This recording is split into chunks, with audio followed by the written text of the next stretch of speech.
The movie opens in a rough neighborhood. Eddie Barrish, a delivery driver, arrives at an auto shop to pick up his van after repairs. He hands over all his rent money, but is still $475 short. Eddie pleads with the mechanic, Karl, explaining that he needs the van to keep working and earn the rest. But Karl isn't moved. He flatly refuses and orders Eddie to leave. Just then, he gets a call from his ex-girlfriend, who scolds him for ghosting their daughter, Sarah. Eddie was supposed to pick her up from school. She's now waiting alone. Nearby, Eddie notices a pink bike and remembers his desire to teach Sarah how to ride. Another mechanic, Butter, offers to sell him the bike for $75, but Eddie doesn't have any cash. As he turns to leave, he spots a mechanic's wallet left unattended on a table. When Butter forces him out, he steals the wallet and walks away. He uses the money to buy lottery tickets and makes a few phone calls to borrow more, but people hang up on him before he can even explain. Desperate, he begins searching for unattended cars to rob. While apologizing to Sarah over the phone, he comes across an unlocked luxury Dolus SUV. He gets inside, hoping to find valuables. All he finds is a pair of sunglasses. As he tries to leave, the car locks itself, trapping him inside. He tries all the doors, but they won't open. He punches and kicks the windows, but they don't break. In the trunk, he finds a lug wrench and frantically begins smashing the interior, trying to force his way out. In the chaos, he strikes his arm against the rear door frame and starts bleeding from a painful cut. He attempts to make a phone call, but there's no signal. Suddenly, the car receives an incoming call. Eddie ignores it at first, still struggling to escape. Finally, he answers. On the other end is William, the car's owner. Eddie angrily curses at him, only to be shocked by tasers embedded in the seat, remotely triggered by William. Watching Eddie through hidden cameras, William explains that he had the Dolus custom built as an elaborate trap after suffering through 6 previous break-ins without a single arrest. With Eddie today, that makes it 7. Eddie pulls out his gun and fires at the window, but the bulletproof glass holds. The shot ricochets and strikes him in the leg. Trapped and bleeding, he screams for help, but the SUV's dark tint and soundproofing keep him invisible and unheard by passers-by. Desperate, Eddie begs William to call 911, but William calmly replies that it would be a complete waste of time. Police in the area are too busy to care. Eddie tries to call for help himself, but William has already jammed all communications, cellular, Bluetooth, and Wi-Fi. His phone is useless. William demands they have a conversation. He reveals that he's a doctor and that this entire project was meticulously planned.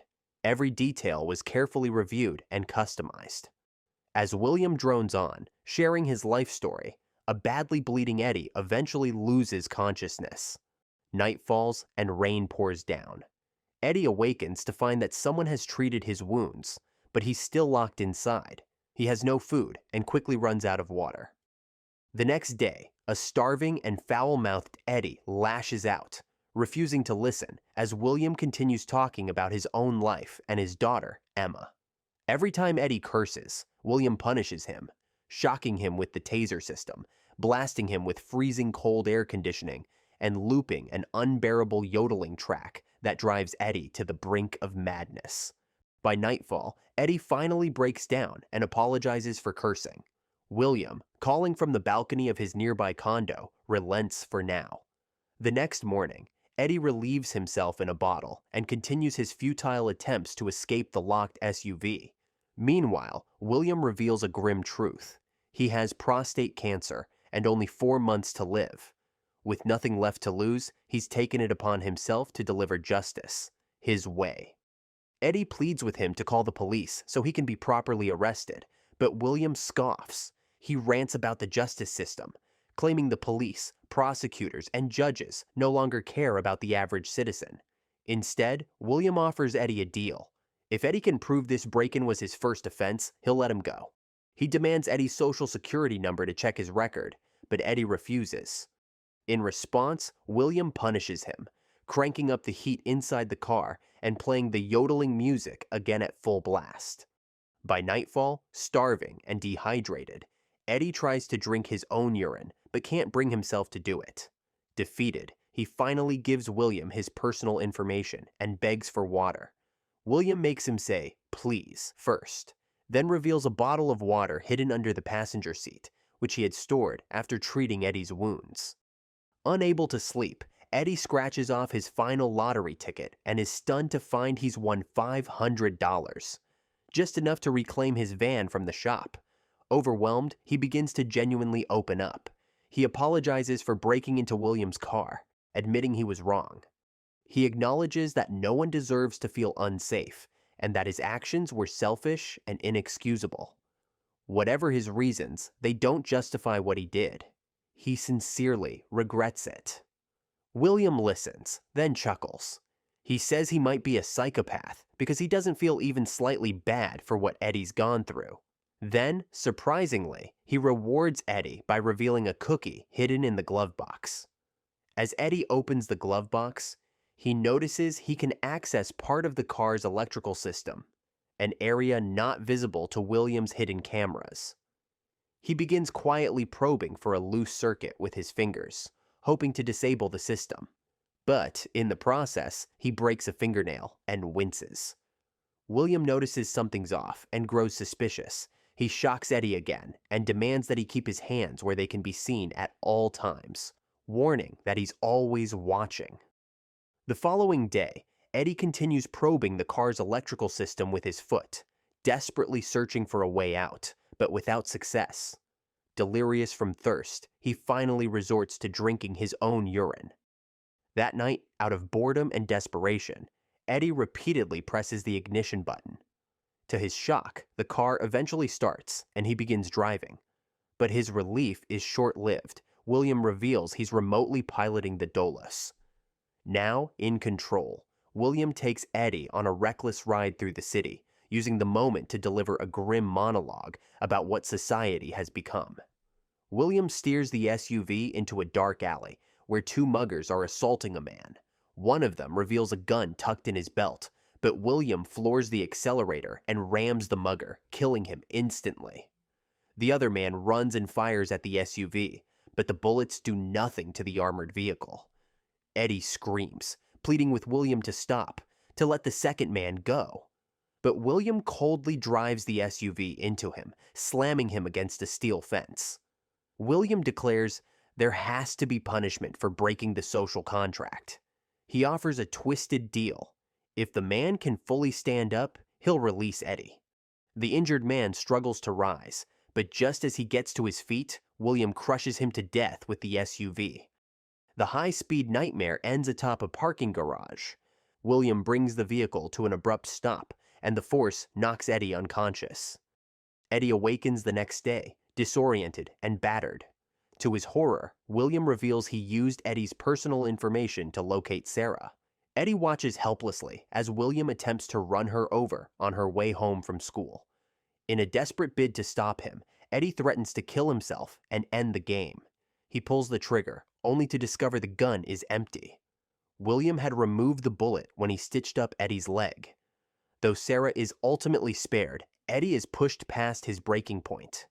Enraged, he smashes the car's cameras and dashboard display, venting all his anger and despair. In a final act of hopelessness, he records a farewell message to Sarah, but when he tries to send it, it fails. William has jammed the network. William arrives to carry out Eddie's final punishment. He forces Eddie to zip-tie his own wrists, reloads the gun, and casually tosses him a pack of gummy bears to eat. He allows Eddie to smoke one last joint before driving them out of the city, intending to kill him and dispose of the body. During the tense ride, their argument escalates. William repeatedly slams on the brakes, causing Eddie to smash his face into the dashboard. In a rare moment of vulnerability, William reveals the true motive behind his madness. His daughter, Emma, was killed during a robbery. Her death drove him to create the Dolus trap, his way of punishing criminals when the system failed. While William is distracted, Eddie finally manages to disconnect the car's power system. The SUV loses control and tumbles off the road. Amid the chaos, the gun discharges, the bullet ricochets, and hits William. Eddie regains consciousness, frees himself from the zip ties, and attacks the wounded William. As he holds the gun to William, a phone call comes through. It's from Sarah. Eddie answers, promising her he'll pick her up on time today. He then pleads with William to unlock the doors, as the SUV is now catching fire. But it's too late. William succumbs to his wounds before he can comply. Thinking fast, Eddie crawls to the back and smashes through the already damaged rear windshield, barely escaping the burning vehicle. He stumbles out and is rescued by a passing driver. Later, Eddie returns to the auto shop, clutching his $500 lottery winnings. But the van he came for is parked deep in the back lot. It'll take 40 minutes to retrieve it. With time running out and Sarah waiting, Eddie makes a choice. He sells the van on the spot and buys the pink bicycle he couldn't afford earlier. In the final scene, Eddie rides the bike to Sarah's school, arriving just in time. As she runs to him, the two embrace, reunited at last. If you enjoyed this video, don't be shy to hit the like button, and if you disliked it, hit the dislike button twice, just to be sure. It would be best if you watched the whole movie. Thank you very much for watching. Please subscribe for more videos like this.